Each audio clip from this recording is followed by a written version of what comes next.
we are live. Not the bunnies. Alive. Not the bunnies. We're going down the rabbit hole tonight. Oh, jeez. Oh, Yeah, you were and saving on that this. note, Everyone thinks because you're a zombie, you don't know good coffee. Well, they're wrong. There's only one brew that gets my seal of approval. Deadly Grounds coffee is my guilty pleasure. The aroma is so intoxicating. It brings all of my neighbors out of the woodwork. Deadly Grounds coffee. Coffee to die for and zombie approved. It's good to get a little deadly. Use the front door! Oh, they're so disgusting.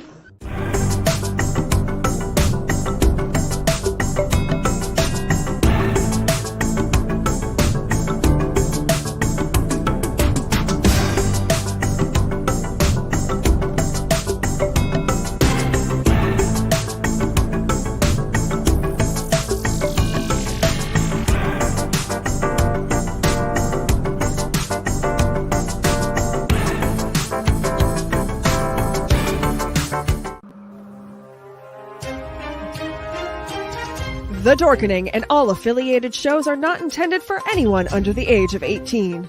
The following may contain discussions or scenes that have adult situations, graphic violence, nudity, strong sexual content, and graphic language. This show is intended for mature audiences only. Viewer discretion is advised.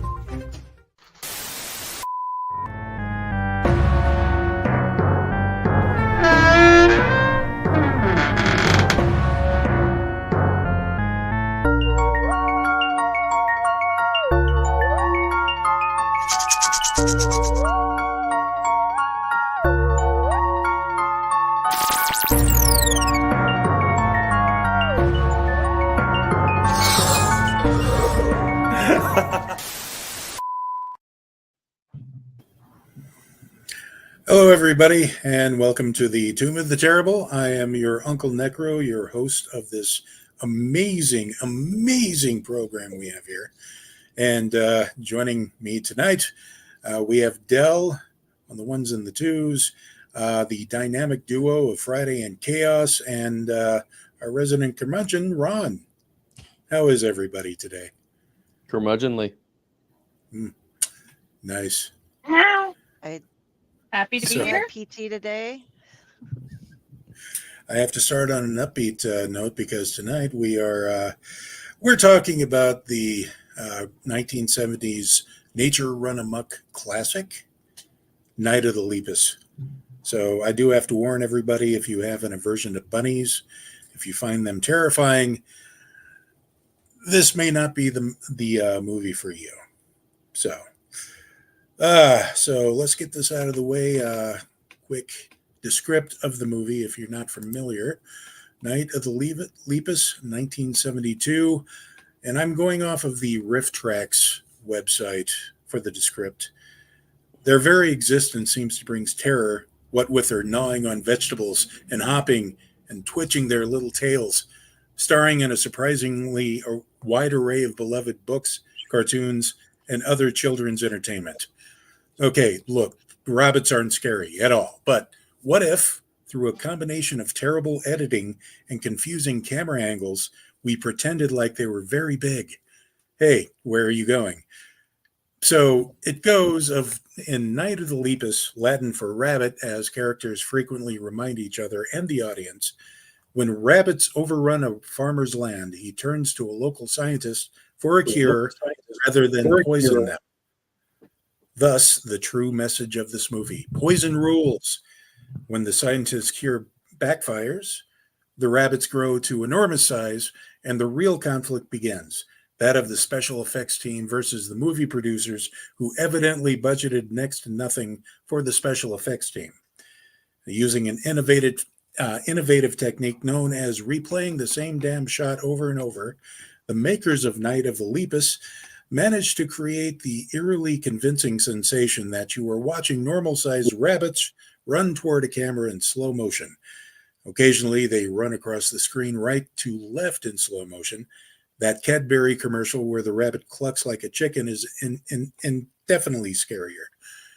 So is that mustache that DeForest Kelley sports in this movie. So, and tonight we are joined now with Mariah. Okay, show of hands. How many people here in the group? This was their first time watching this movie. Yeah, it was my first time too. I kept hearing about the movie. Watching this. Really? Wow. I don't know what to say about that. Did you seek help? Did you sue the people that brought you up, or at least, Okay, so took them my family had kind of a weird tradition. We liked watching Okay. really bad B movies together because Mystery Science Theater had just come out and they made it okay to make fun of movies like this. So my mother would find movies like this that she grew up with that were that bad, and we would sit down and watch them. So it was actually one of the reasons I pitched it for this show is because I knew how bad it was. I actually had put it up too because my mother really enjoyed this is your one. fault. Oh, okay. So it And it's my you had mother's something thing. about the movie poster there, Del? Oh yeah. Depending on where you go looking for it, you can also find where they accidentally called it Night of the Lupus. Just in case. It's not lupus. It's never lupus. I just had to It's put never that up there lupus. because No. it made me giggle. And the So little side there says, "What up, dog?" Speaking of dogs, for some odd reason, what up, Tom Dog? yeah, Gotta say hi. We haven't done this for a while. Tom Dog over at Brill Pro. Everybody watching, check out his channel over on YouTube. He does some great shows. He has a lot of reviews on things. He does Channel X. He does Wrestling Prime. And he's a lot of fun. He's part of the Owlite and Dorkening family. And he is always here helping and hanging out. So go check him out. Subscribe, like, follow all of his stuff. indeed. Haven't done. And Had to do that. You got to get back on the show sometime there. Yes. Just discuss really bad movies with you. Now, let's dissect this. There's no way I can actually say this. This is a movie about giant bunnies. Terrifyingly giant. But yep, there's the one. They at least use real bunnies and camera angles to make them look bigger than they really are. They do a bad job of it, but this had to be rear projection, this shot here. Yeah, big rabbit hole. Yeah. POV shot. Here come the bunnies. But see, I'm just going this movie to show them. This movie I first heard about in junior high because, again, our Dell and I both had the same English teacher, and he was telling us about that movie when I was in 7th grade. And all I knew was giant bunnies. I should find this movie because I was 13. And I was still trying to find it. For some odd reason, this movie was the hardest thing to locate, at least for streaming. You would think a movie like that has a cult status like this. I'm pretty sure it's celebrated in some parts of the country as kind of like Trolls 2, various other really bad movies. But for some odd reason, it was only on Flicks. Yeah. And even that took a bit to actually make work properly for me. Yeah. It was Like, I I don't know if you guys remember, but the very early days of the Sci-Fi channel, they showed this movie like every Saturday night at like 3 a.m. Oh, nice. Like, it is. Oh. Yeah, it is. Yeah. Well, Yeah, this is when you first go. Oh, sorry. No, I was just going to mention that this It's 1970s, 1972, as a matter of fact. So it has the feel of TV movie of the week about it. And not like a big, maybe a grindhouse feel, but even that, this is really more of a kind of like how Kingdom of the Spiders, starring another Star Trek celeb, kind of came out a few years later. But you were going to say, Del? Oh, I was gonna say when you first look into this, I mean, yeah, it's Night of the Lepus, but you've got Janet Lee's in here, DeForest Kelly, Rory Calhoun, Stuart Whitman. There's a lot of decent actors here. Like, oh wow, well, if they were willing to take it on, that must mean something. What was his name? Yeah. Was it Sam Whitman? The older guy. They were all old. Stuart. Oh. They don't have pictures of everybody up here. There's Henry Wills, but Stuart Whitman was the husband. Yeah, Stuart Whitman. Yeah, Stuart Whitman, like, you know, for those of us that grew up in the 90s, he started showing up again as kind of like a character actor for the Crazy Grandpa and stuff. Yeah, in this one he was the scientist capturing bats and being the dad and the hero. Which kind of makes me wonder. How... Oh, wow. They don't really eat the people, they just tear them apart. Yeah. Which, this is how somebody death by bunnies. Yeah. Which does bring up a question I'm going to get to in just a minute. I do want to point out that the two main characters, they have a daughter, a young daughter, a very annoying daughter, by the way. However, I have to wonder, in the 70s, were there grandparents that were suddenly having kids themselves? Because Janet Leigh wasn't exactly in her prime at the time. Like, her daughter was getting ready to become big for Halloween in not even, 4 years, 5 years? Yeah. So, and every time that little girl kept going, Mommy, I'm like, I kept expecting her to say Grandma, because I don't know, it could have worked that way too. But in any case, for whatever reason, the bunnies, well, it's explained that it's some kind of experimental thing that they do to the rabbits. And the little girl, switches out the test subject with a regular bunny and takes it home in a manner to take it home with her.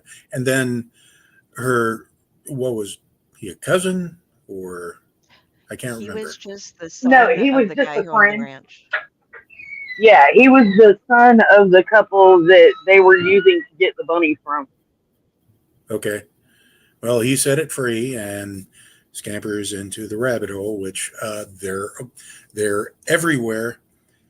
Like right at the beginning, a horse breaks his ankle because it slipped into one of those holes, and it's kind of starts off as a horsey snuff film. So, yeah, there you go.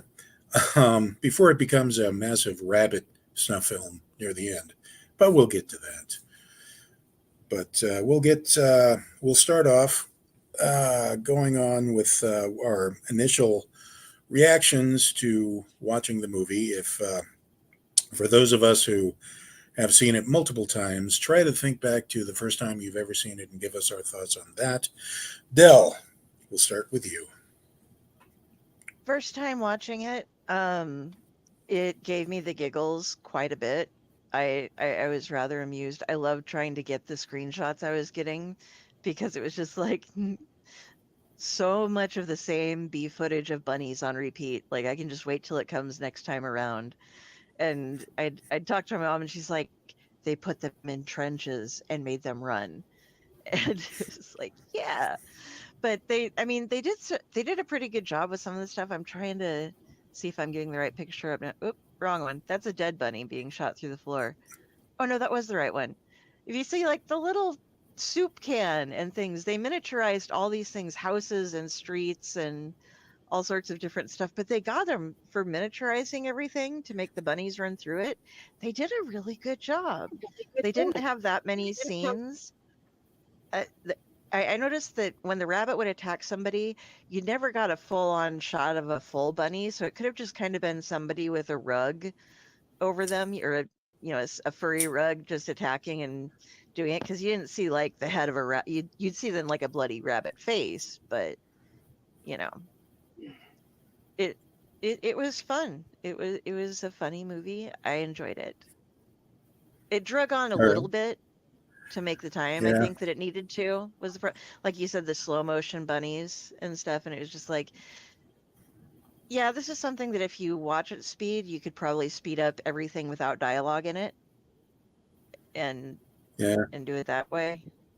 But yeah, I was amazed at how one rabbit escaping was able to infect thousands of bunnies overnight to all become giant killer bunnies. And I was also impressed with the line, hold on. Here. There is a quote, guys, that you'll see as you're watching this movie.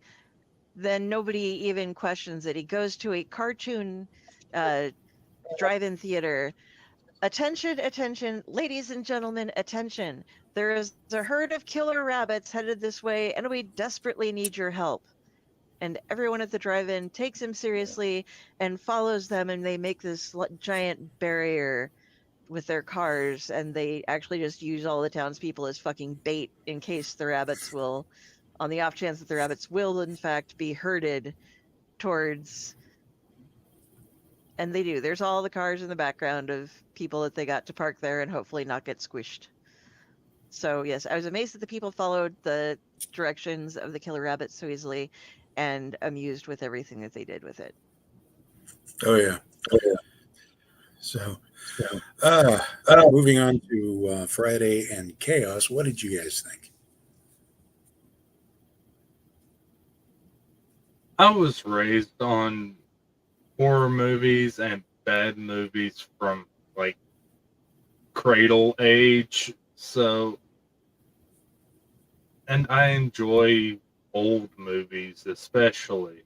I actually, oddly enough, really liked this movie.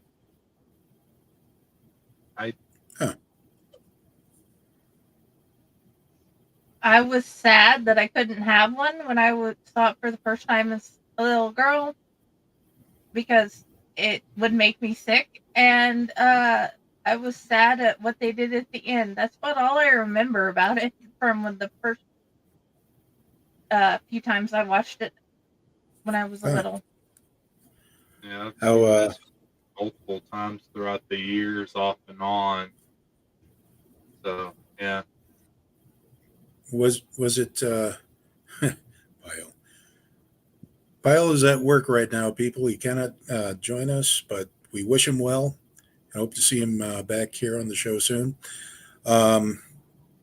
So how old were you guys when you first watched it? Do you remember? Yeah. 3, 4, 5, something like that. Okay. Probably about 6 or 7. Last was the time I remember, earliest I remember seeing it. All right. So, Ron, what was your reaction? I'm a big fan of Svengoolie. If anyone Okay. is familiar with Svengoolie, that does he's a horror movie host in the same vein as Elvira, and he has a show that comes on MeTV on Saturday nights that broadcasts out of Chicago. They play a lot of the old Universal monster movies and a lot of the old 1970s, 1980s B horror movies. And this movie is kind of in that same vein as something that Svengoolie would show. But I don't recall ever seeing this movie on Svengoolie. And I think for good reason, because it's subpar even for the kind of stuff that he does show. It's just, I thought overall it was actually kind of boring. It didn't really hold my attention all that well. So I found myself kind of sort of half paying attention to it and zoning out through a lot of it, just because uh, it was not realistic. There was very little about it that could draw me into the movie as being believable. I thought that they had a good premise and a good setup, and I would have liked to have seen it developed a lot further, but it didn't really go anywhere. They didn't do anything with it, and Okay. it just became just a bunch of giant bunnies running across the stream, and you're wondering, okay, how are they going to resolve this? What's going to be the final thing that they do that gets rid of all the bunnies? And then even when they reveal the final plan, it's just sort of hatched out of thin air, and they're sort of hoping on a whim that it does actually work. And of course, because the movie's running out of time, it does. But even then, I don't even think that the final solution was all that credible, to be honest with you. I feel like this movie needs to be remade by today's standards. It could be so much better, especially if you do it like Blumhouse. Blumhouse. Yeah, Blumhouse. I was going to say.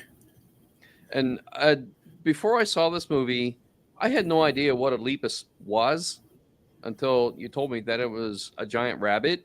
So I didn't have high hopes for the movie at all. I was really kind of hoping that a lepus would be like some kind of maybe an Irish gnome that goes around killing people, and I mean that would have made it at least a bit more fun for me. But it wasn't even that. You know, what's that little the little troll dude that texts people in their bed and all that? I don't remember what it was called. But I was kind of hoping for something like that. But a giant rabbit, the rabbit in Monty Python was scarier than this. Yes. But I got to say, Ron, there are two things. One, would you during the initial marketing, which sounds like a better movie, Night of the Lepus or Night of the Bunnies? Of course, you would go with the Latin. Yeah, because nobody knows what the fuck a lepus is. Right. At least they'll go out of curiosity. Now, think about it. As far as remakes go, picture it: Rob Zombie's Night of the Lepus. I could see that. That might actually be pretty interesting. Oh, yes. So we'll move on to Mariah's experience with the movie there. So the first time I saw this, I was right around 11. And it's kind of funny because the reason my parents had us watch it that particular week was the week before they had introduced us to Monty Python and the Holy Grail. And the killer rabbit scene had us cracking up. So my parents were like, "Oh, you need to see Night of the Lepus." So we watched that the following week. This movie will forever crack me up, not just because it's something that my family did, but I remember being intrigued by the idea of science screwing up and causing a bigger problem. And, that's a theme that has started recurring more often in movies and shows now. So, this, as campy as it was, kind of, showed that they were trying to experiment with it even then. So I can appreciate that. But at 11, to see a bunny, which is supposed to be benign and cute, and it becomes a giant killer rabbit, it was funny. It still is. So, yes, it is slow in places. You can kind of like let your mind wander and come back for other parts. But as a kid or as somebody who's deliberately watching this as a bad movie that you're just trying to find funny stuff to enjoy, it is definitely up there. I enjoyed it. I enjoyed certain parts of it. I enjoyed seeing how they made small little hand-sized bunnies look like they were 8 feet, 9 feet tall. Especially with what they were working with at the time. all in all, I've said it. I will sit down and rewatch this movie and Mystery Science Theater it into the ground when I can. So yeah, just I enjoy it. It's a funny kind of thing. So I recommend it to anybody if you just want to do something stupid and joke around about killer bunnies. So oh wow, Pyle just wrote a novel.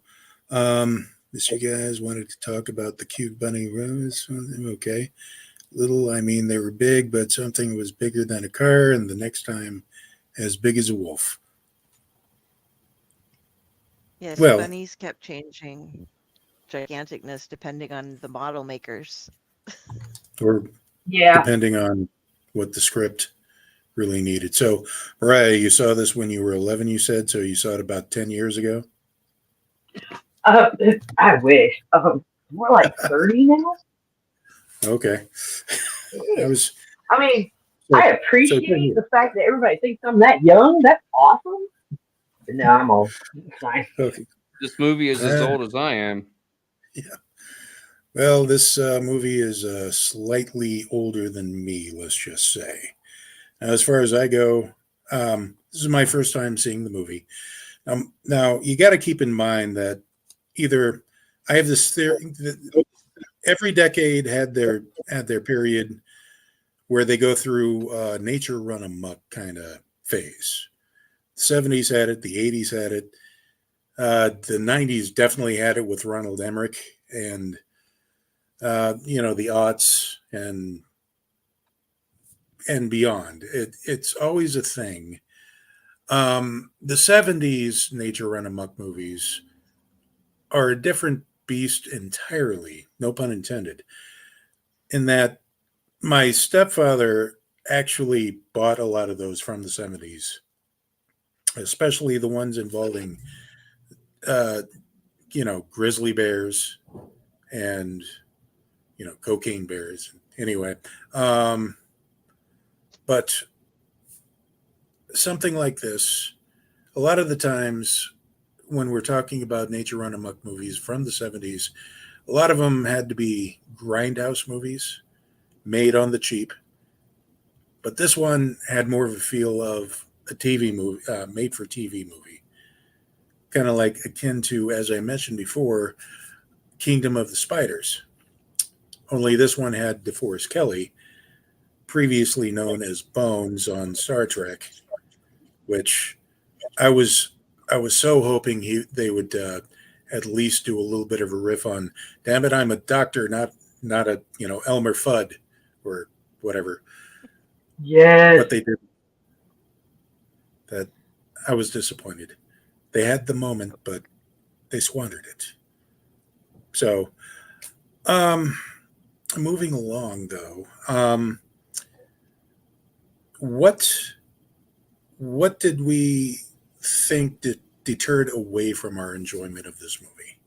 What bad things can we point out from this cinematic excellence that we feasted our eyeballs on earlier? Del, we'll go with you. The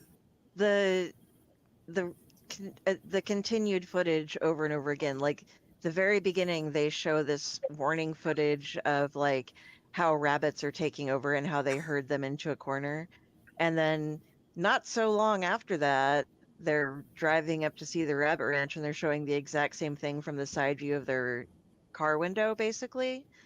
And they're like herding them into a corner and shooting them, and the girls, the bunnies. Don't take your daughter to work with you if you're studying rabid animals or things like that. And I don't know. You were saying she was whiny. I mean, apparently, she was necessary so that she could swap out the bunny and get it out. I'm sure they could have found some other filler to, oh shit, it jumped out of our hands because we don't have automatic locking doors because it's 1972. So, there could have been another mode of releasing the rabbit. And the fact that 1,000 rabbits got huge overnight. That suspension of disbelief that it wasn't like it was, magical or something that it could have at least taken a breeding season or something, just overnight. Oh, interesting. Wow. Or like, have a 1 month later. Yeah. Oh, yeah. Yeah. Same footage over and over. See, Rabbit. Haha. Thank you, okay. Stefan. So, Friday chaos. What are your thoughts on some of the more annoying parts? In addition to what she said, I have found that butcher houses around here kill chickens a lot easier with water and electricity. The way they did it on the train tracks, like, huh? Yeah. It goes there. Da-da-da. And I'm still in disbelief that everybody's like, yeah, we'll follow you from the movie.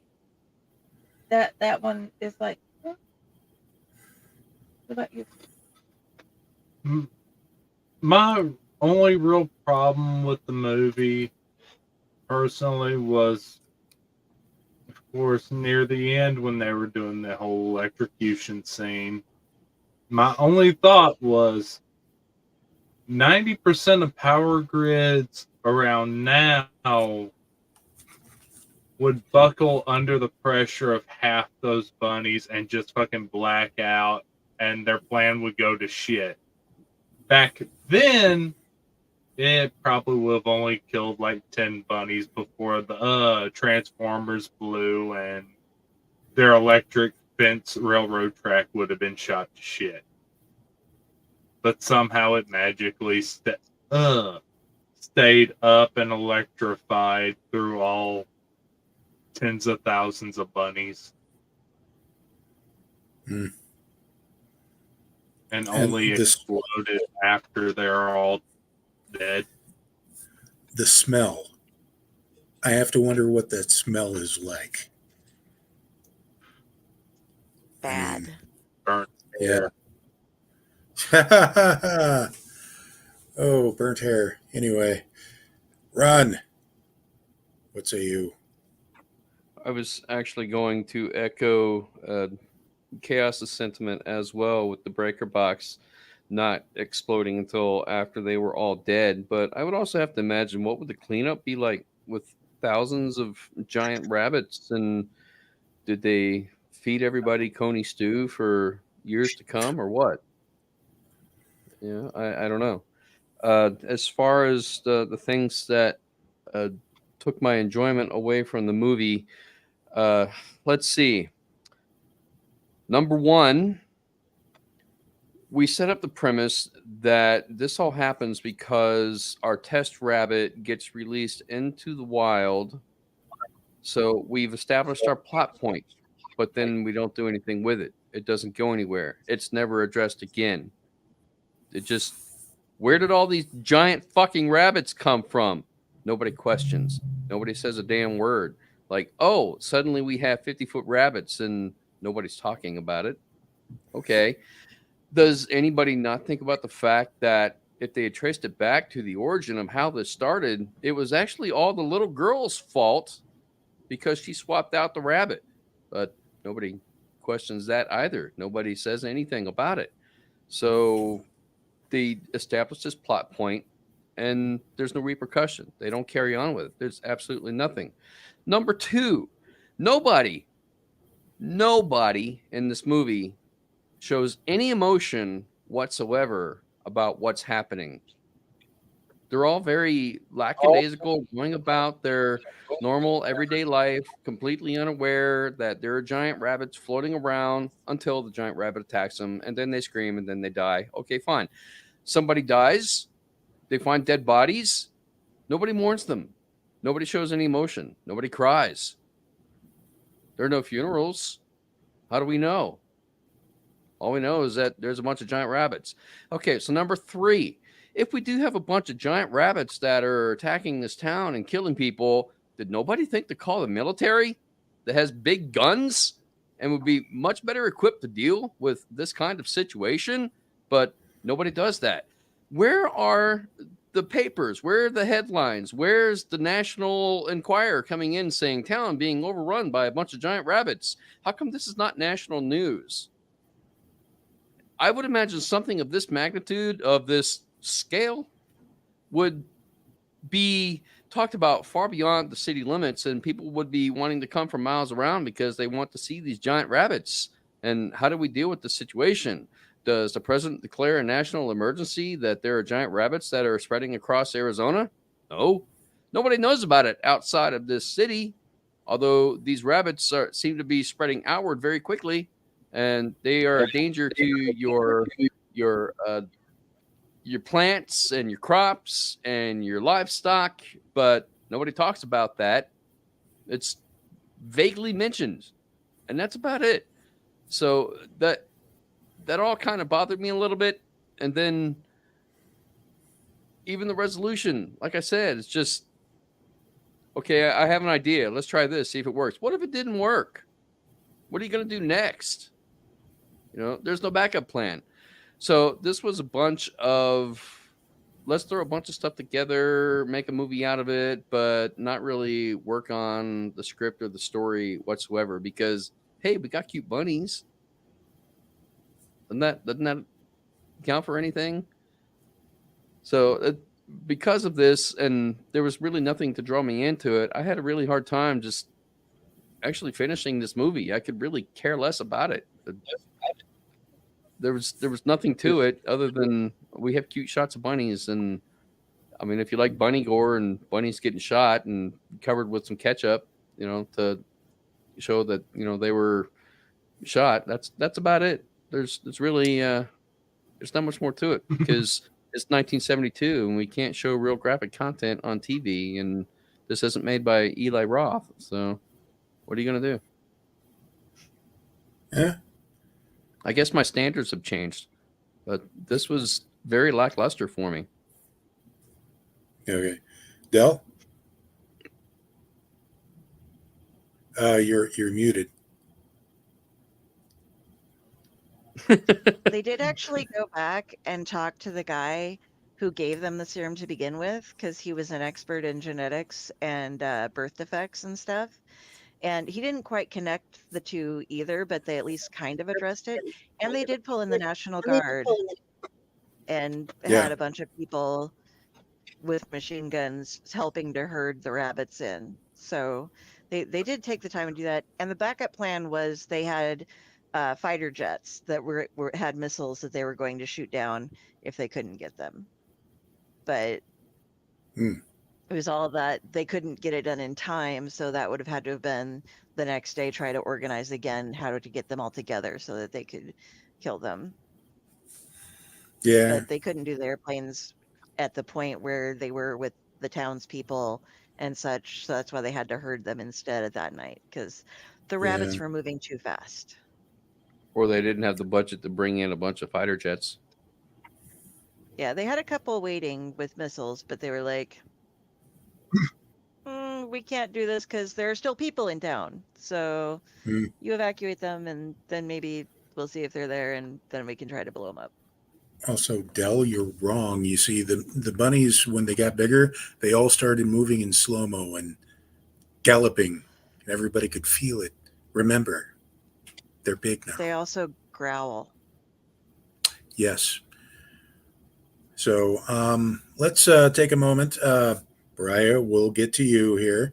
We'll give you a few moments to gather your thoughts, but we really need to pay some bills. So let's roll the thing.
Greetings and shabibans. We are the Retro Reductibus Cephala Podcast, a long-form bi-weekly show that celebrates all the things that made growing up awesome. Yeah, that sounds good, but I don't know what all those words mean. I think what Parasite Steve's trying to say is that on Retro Reductibus, we explore a range of retro goodness, from toys, video games, and movies, to cartoons, and even snacks and school lunches. Oh. And we do it all with a positive spin, a slew of killer guests, and some very adult language. And you know what else is cool? No. This crazy show is part of the Door King Podcast Network with new episodes every Tentacle Tuesday. What's that? And if waiting 2 weeks for a new episode gives you a sad, know that we drop bonus episodes all the time, like the off-format Crow's Nest and an interview series we call The Brig.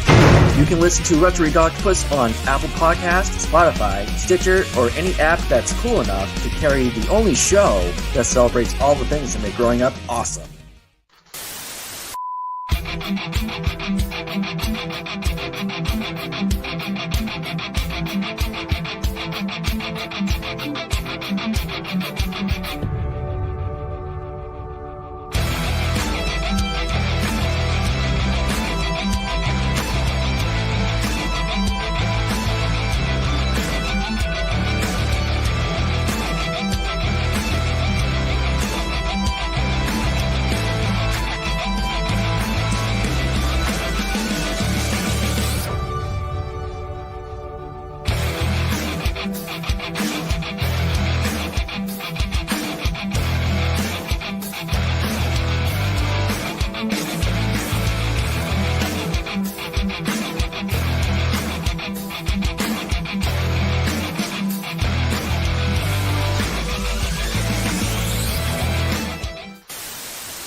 Welcome back.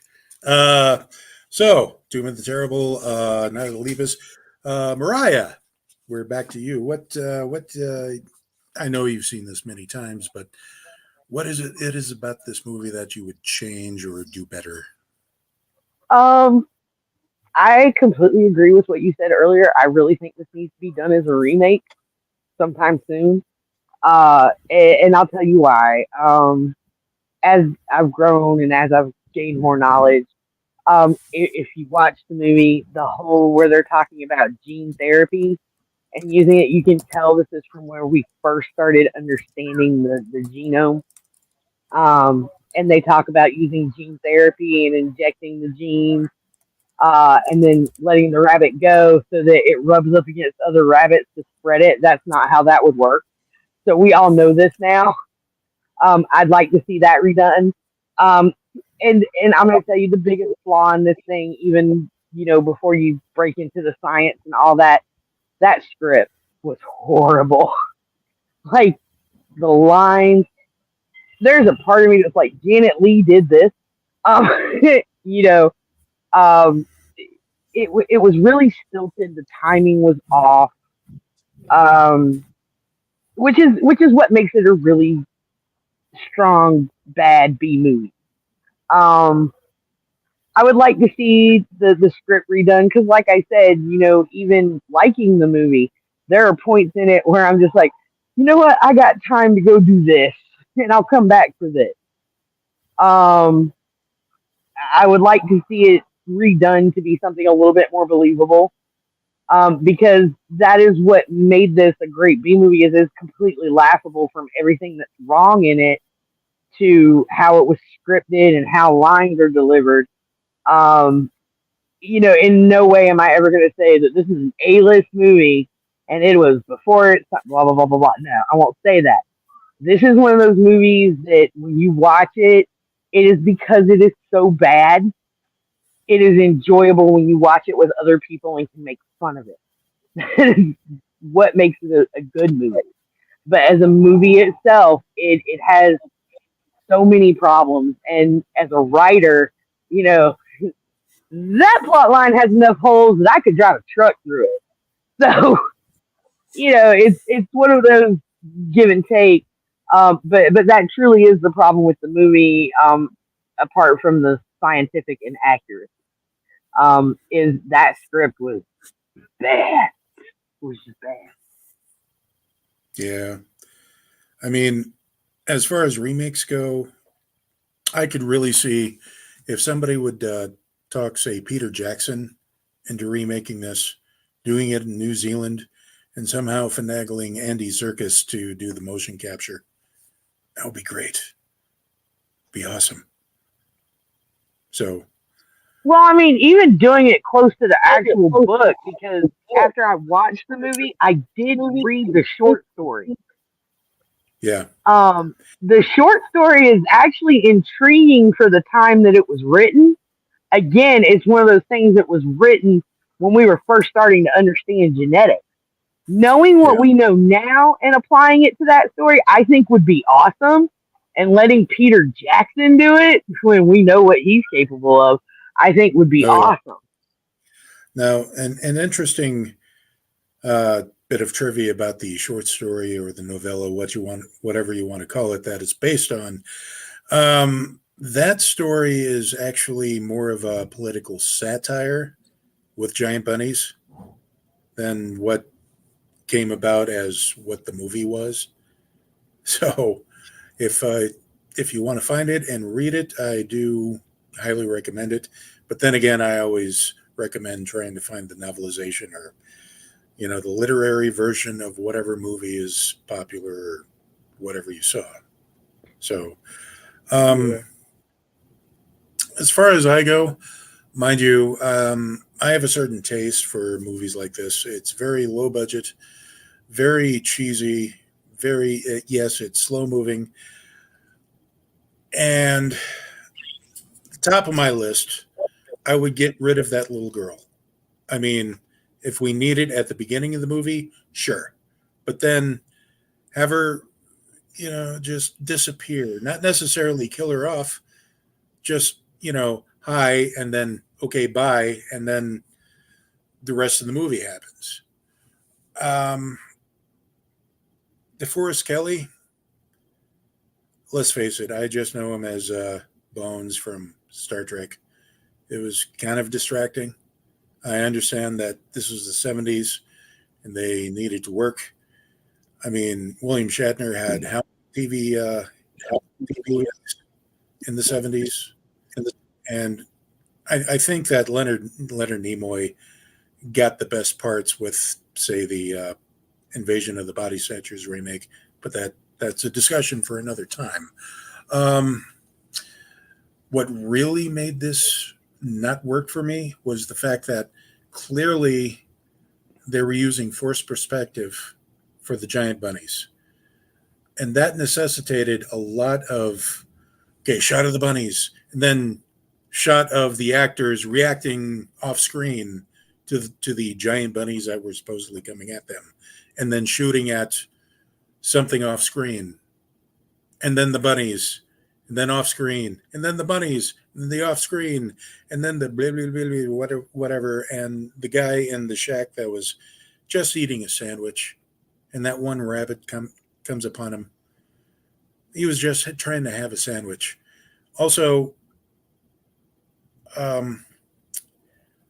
it's just that, so they grow giant.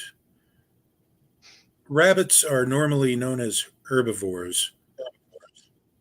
So now that they're bigger in size, they suddenly get a taste for the sullen tang of human flesh. Why? That's yeah. Well, they don't really eat them, as you can see. They just kind of rip them apart. I'm wondering if they just have a collective, if we were big enough, those humans will be taken out so fast.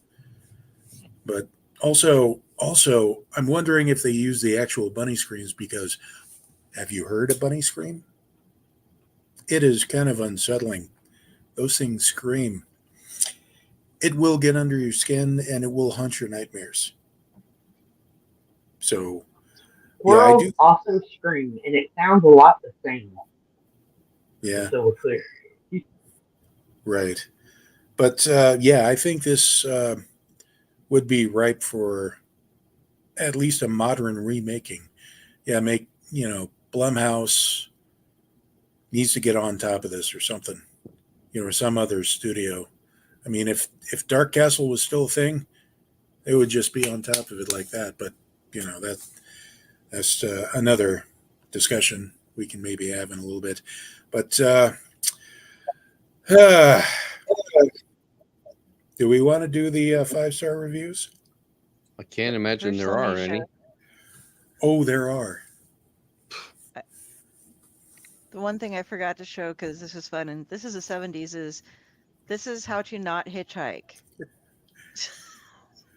No, actually, I believe that is the method of hitchhiking back in the 70s, Y- if I remember correctly. They're like, we aren't picking anybody up, especially a guy with a gun.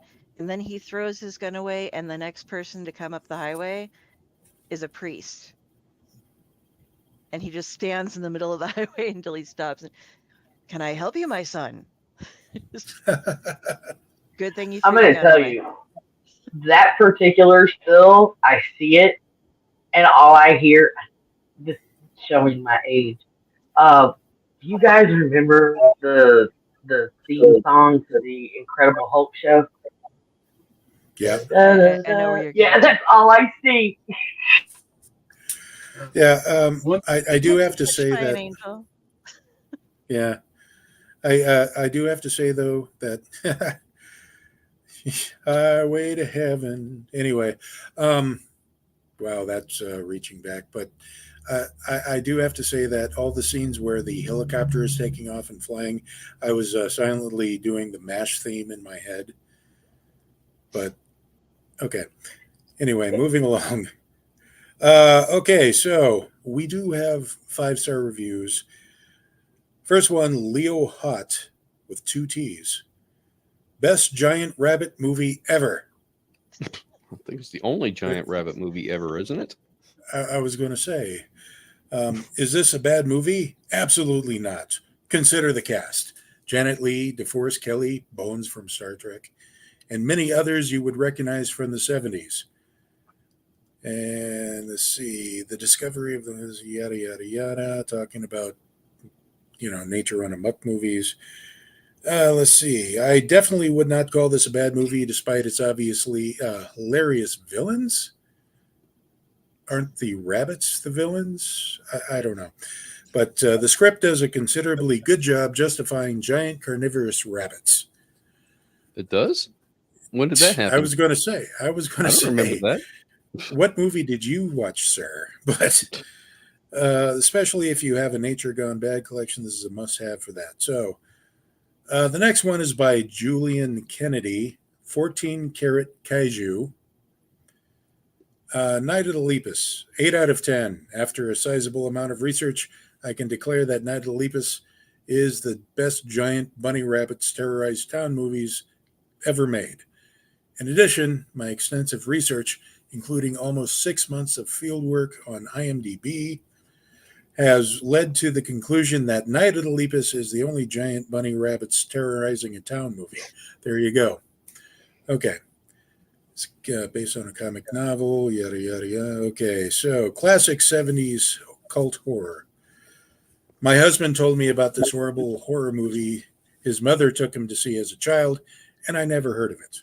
I looked at the trailers online, and it was hilarious, so of course I had to purchase it so we could watch it together and just enjoy this outlandish cult horror film whenever we wanted. It's important to buy physical media since everything doesn't stream, or if you rent / buy on demand, might not be there. That was an odd thing to end on. I'm going to skip the one that's titled I'm a Doctor, Not Elmer Fudd, because he makes way too many Star Trek puns. And then we're going to end on the one titled Bunnies of the World Unite. I fell in love with this film the first time I saw it on TV and thought, how cool is that? Killer bunnies. Or when good bunnies go bad and attack horses, people, cattle, buildings. I felt quite sorry for them when Rory Calhoun, DeForest Kelley, Paul Fix, Stuart Whitman, and Janet Leigh tried to exterminate the poor things. Clearly, they're on the side of the bunnies, but particularly when it was their fault to begin with, that these poor bunnies ended up huge and unremorsefully belligerent. I especially blame that rotten little girl for exchanging the test bunnies so she can keep one as a pet, the one injected with a serum that can cause birth defects, the one that gets away and lives to build its own guerrilla army of vengeful killer bunnies. Okay, so clearly this is the way we need to watch it, is to root for the bunnies. Anyway, so moving along, we're going to give our ratings of it, between 0 and 10, and whether or not we would recommend this and why. So, Del, let's start with you. Okay, I'm gonna go with, I'm like torn between a 5 and a 6, and I think I'm gonna go with the 5 because it just drug on too long. It could have been a shorter film, and it still would have had. It might have even had more impact if it would have been a slightly shorter film. But I would recommend it to somebody who wants a good giggle fest, not like and let them know that they can like speed up some of the stuff, because yeah, there's just way too much of the same rabbit footage going on. But it was humorous. So yeah, I'd tell some people. Yeah. Okay. So Friday, what we'll start with you, Nair. I'm giving it a 6 because I liked it a lot better than the spider flick I saw before it. Because that one gave me nightmares. We watched all types of animals and insect horror movies here with my mother-in-law, and yeah, and yes, I did share it with her. What was the spider movie? I think it's Arachnophobia or something. It was black and white. It wasn't Arachnophobia. It was No. one of the. It was a tarantula movie. Possibly from back tarantula. in the day. Yeah. Okay. And Chaos.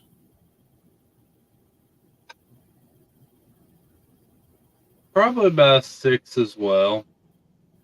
Okay. And of course, I've recommended it to people before. And I All right. don't really have any problems with the movie other than the ending and Obviously, loopholes. are the ones that were said so far. Yeah. Okay. Ron? I don't really have anything against bunnies. I mean, I like them. I think they're cute and all of that. So I can't really give it a bad score, but I can't really give it a good score either, just because it still didn't hold my attention as much as some of the other movies that we watched. Even House of the Dead kept my attention better than this movie. So I would probably have to give it a 3 or a 4, just because there's still got to be better movies out there, and I'm still waiting for them. As far as recommending it to anyone, there's only one person that I could possibly even think about recommending this to, and that would be my niece, because she keeps 2 bunnies as pets. And I dated a girl once who kept 2 bunnies as pets, and they are very dirty creatures. They scatter their shavings and their little bunny pebbles all around, and I mean, they stay in a cage all the time. So, like, what's the point? So I'm not a huge fan as bunnies as pets, and my niece keeps 2 of them. She loves bunnies, but then I thought, I can't be that kind of monster. What kind of uncle would I be if I were to show her a movie of rabbits getting senselessly killed? So I'm not going to do that to her. Therefore, that rules out anybody that I would possibly recommend this movie to. Yeah, I would definitely not show her Pet Sematary 2 then. Mariah. Well,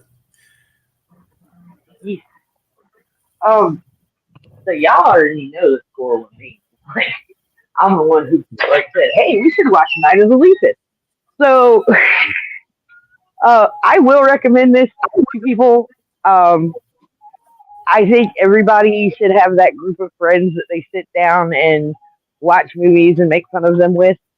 And this will always be on that list. This is, kind of up there with Monty Python and the Holy Grail, Life of Brian, The Thing, and The Tingler. Like this is just one of those movies that I recommend for that. I do not recommend it to small child like people that love bunnies, because they get upset at the end. But for general, bad B movie, hey, let's make fun of this because it's just not believable. Completely recommend. Okay. What was your score again? For me, this is a 8 out of 10 lightsabers because all right, awesome. Okay, cool. As far as I go, I'm going to give it 5. Now, there's a couple of things that I wanted to point out here right at the end. First of all, the very, very end of the movie. I think the funniest thing was that, everything was done. The night of the Lepus has passed. Everybody seems safe. The happy music is playing. And then they focus on a rabbit hill with a couple of bunnies, and the music suddenly takes it's more of a minor chord thing. And I'm thinking, focus, look at the bunny. Dun, dun, dun, dun, dun. Okay, sure. That I am convinced. Very good. Second thing is I do want to caution people, there is such a thing as rabbit fever, and it's kind of an autoimmune disease that there is no cure for and will really mess somebody up. My cousin died from it, let's just say, about 10 years ago from it. And that's why I don't really mess with rabbits to begin with. Now that I've brought everybody down, I'm going to say that the best way to watch this is to pretend that it's one of those old school Disney nature documentaries the entire way. So as far as rating, I believe I gave it a 5. There we go. Plotting evil.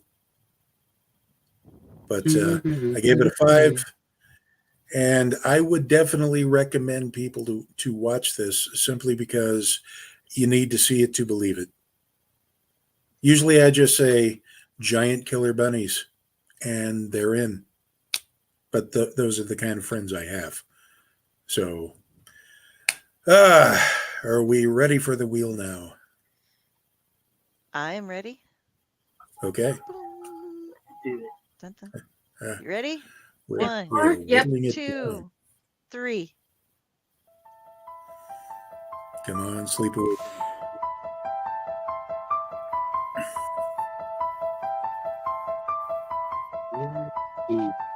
Roll 2.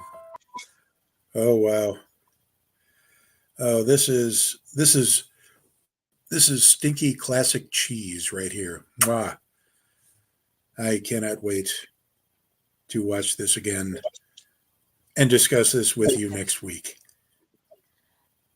So until next time, Del, where can we find you? Oh, you can find me everywhere. I am over on Facebook. If you look up Kari Carrie Sanders and you see this, that is me. Ah! And all my social media from there, it leads to my author page.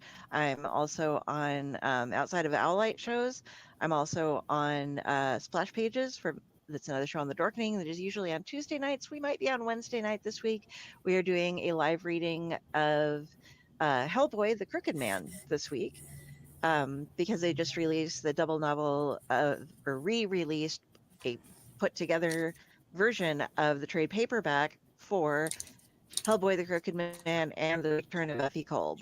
So we're celebrating that by doing a live read. And yeah, if you could check me out, I'm on Amazon, I'm on Facebook, but everything comes from my Facebook. So look for me there. And half the time you will be speaking with Jenny because she's awesome and I don't social media well.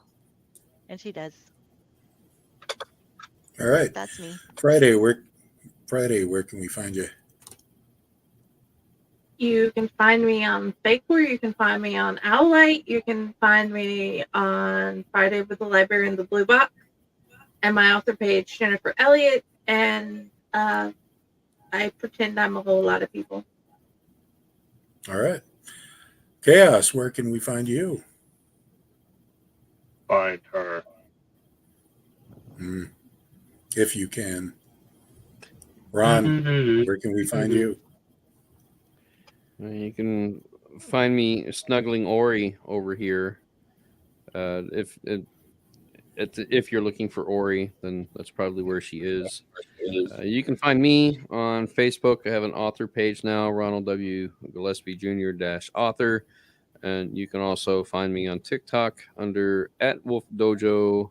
I make martial arts content and make a general nuisance of myself. So cool. Mariah, where can we find you? You can find me on Facebook under the name Mariah Lynn. I also have Mariah Lynn author page. You can message me there to find me, which links up to my Twitter and all of my social media. However, if you do message, you're likely going to be talking to Jenny. She does all my social media stuff for me while I grind the gears in real life at work. But you can find all of my links there. Cool. And I am, as always, your humble servant, Uncle Necro. You can find me in eastern Nebraska. Kind of holed up because holy cow, it's hot out there. I don't want to spontaneously combust.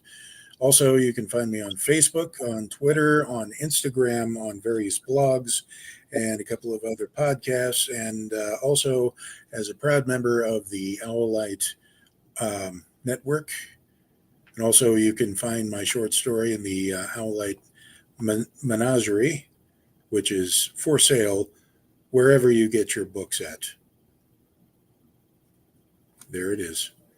And for the next year, it will all proceeds will go and essentially go to this particular nonprofit organization. So until next time, get help. stay